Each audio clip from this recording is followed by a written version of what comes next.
The city skyline stretched endlessly before them, a canvas of twinkling lights against the deep purple evening sky. Sarah Matthews sat in her wheelchair on the rooftop terrace, her fingers nervously smoothing the fabric of her cream-colored blazer.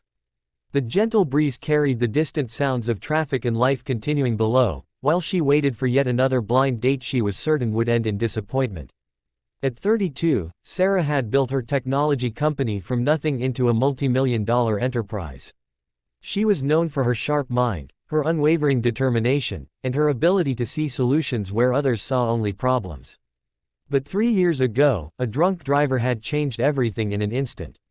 The accident had taken her ability to walk, and somehow, it seemed to have taken away her chances at love as well. Her assistant had arranged this meeting despite Sarah's protests. "You need to get out more," Jessica had insisted. "This man seems different. His name is Jake, and he owns an auto repair shop downtown. He doesn't know about your company or your situation." Sarah had almost cancelled twice. The previous dates had followed the same painful pattern.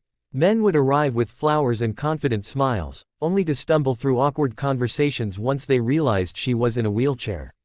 Some tried too hard to be accommodating, speaking louder as if she couldn't hear properly, or rushing to help with things she could manage perfectly well.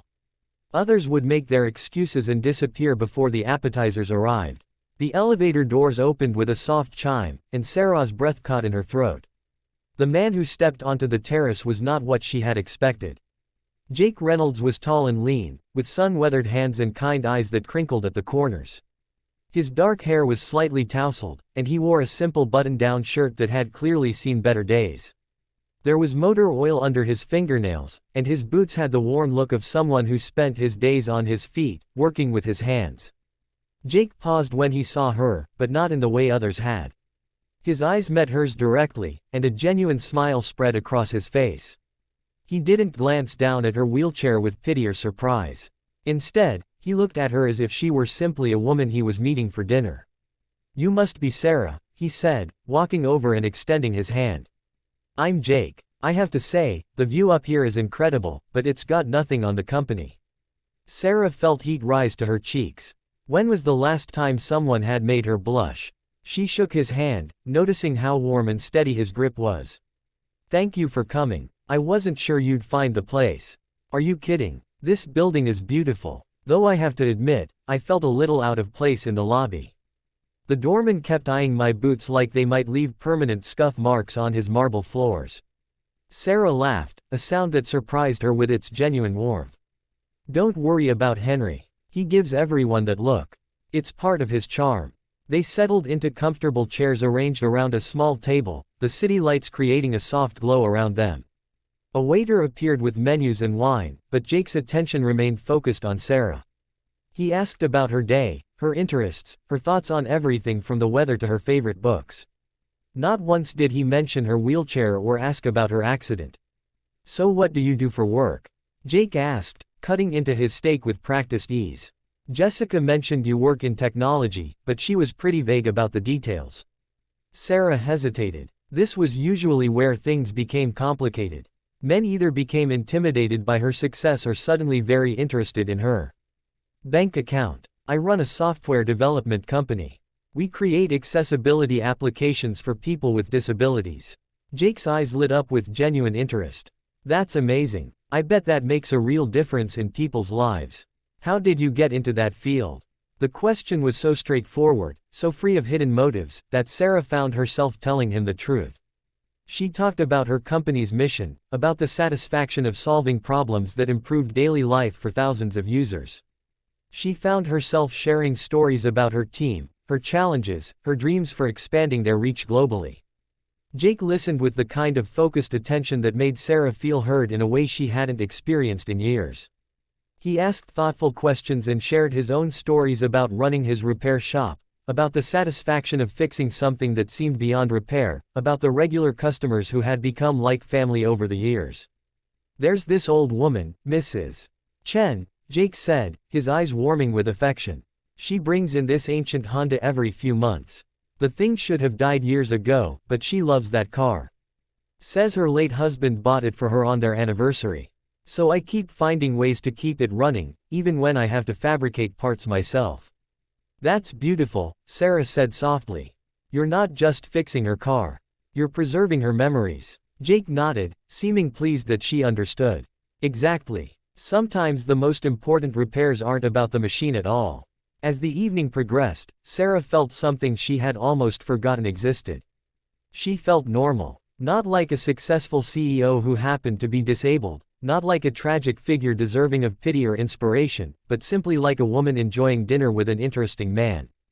Jake's easy laughter, his genuine curiosity about her thoughts and opinions, his comfortable presence made her remember who she had been before the accident changed everything. When Jake excused himself to take a phone call, Sarah sat alone with the city lights and a growing sense of panic. This was going too well. He didn't know the whole truth about her situation, about the challenges that came with dating someone in a wheelchair. What would happen when he found out? Would his easy acceptance disappear when faced with the realities of her daily life?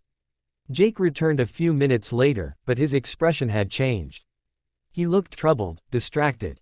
Sarah's heart sank. This was it. He had Googled her name, found out about her company's value, about the accident. Now came the awkward excuses. I'm really sorry, Jake said, sitting back down and running a hand through his hair. That was my shop. There's been an emergency. Mrs. Chen was in an accident tonight. She's okay, thank God, but her car.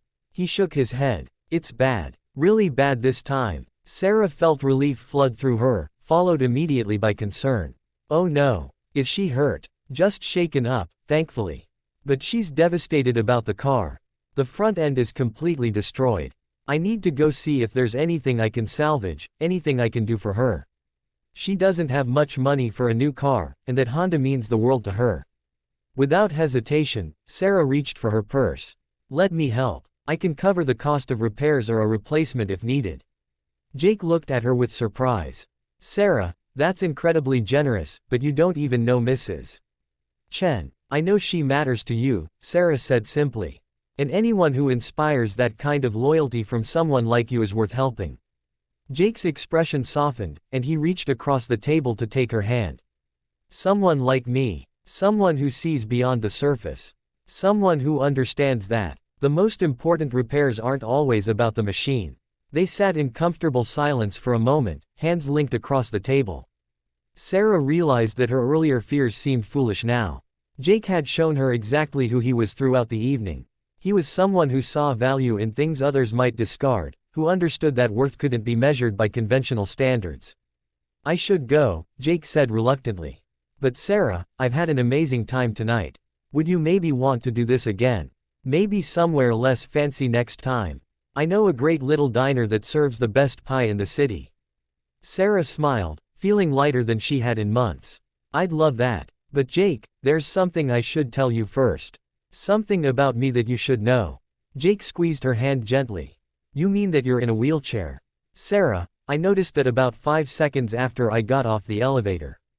It didn't change anything then, and it doesn't change anything now. Sarah felt tears prick at her eyes. Most people, they see the chair first, and everything else second. Then most people are idiots, Jake said matter-of-factly. I saw a brilliant, beautiful woman who laughs at my terrible jokes and cares about a stranger's problems. The chair is just how you get around, like my truck or my work boots.